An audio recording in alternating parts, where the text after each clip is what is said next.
¿Cómo has visto, Emilio, por cierto, la evolución de los medios en ese sentido? O sea, las etapas tan distintas que has vivido. La televisión deportiva futbolera de ahora no tiene nada que ver con aquella de mediados, finales de los 80 cuando tú iniciaste. ¿Qué te ha parecido esa evolución? Ha sido una evolución muy buena, pero como todo, Roberto, tiene sus pros y sus contras, ¿no?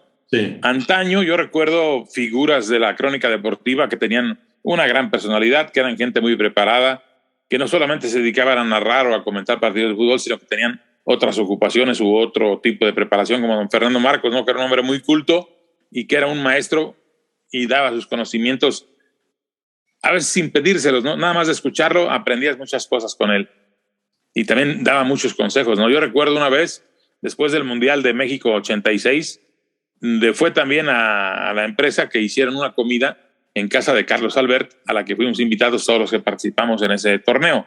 Sí. Y me tocó ir, ¿verdad? Yo fui desde Guadalajara y ahí fuimos con mi papá, que también había trabajado ya en ese Mundial para Azteca, después de tantos años en Televisa, y nos tocó estar en una mesa donde estaban la Tota Carvajal, Aarón Padilla, don Fernando Marcos, Carlos Albert, mi papá y yo. Y se armó una discusión ahí, no se acordaban el número que había usado Aarón Padilla en el Mundial de Londres, de Inglaterra, pues, aunque Inglaterra, México jugó sí. nada más, ¿no? 66.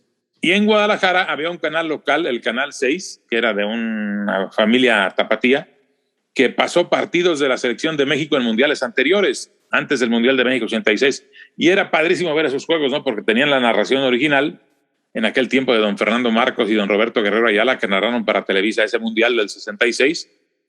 Y yo acababa de ver el partido de México-Francia, donde jugaron Padilla, por supuesto.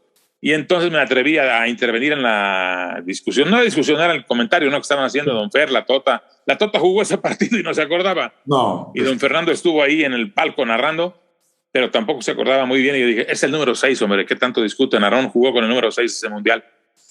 Y dice la Tota, tiene razón, don Fer, este muchacho era el número 6. Me acabo de acordar porque lo acaba de decir él.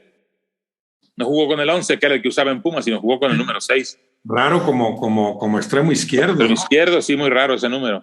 Sí, y me dijo don Fernando Marcos, sí. Mire, joven, le voy a decir algo. Muy bien, qué bueno que se acordó, tiene buena memoria, pero sus conocimientos tienen que ser como las horas del reloj. Sáquelos cuando se los pidan.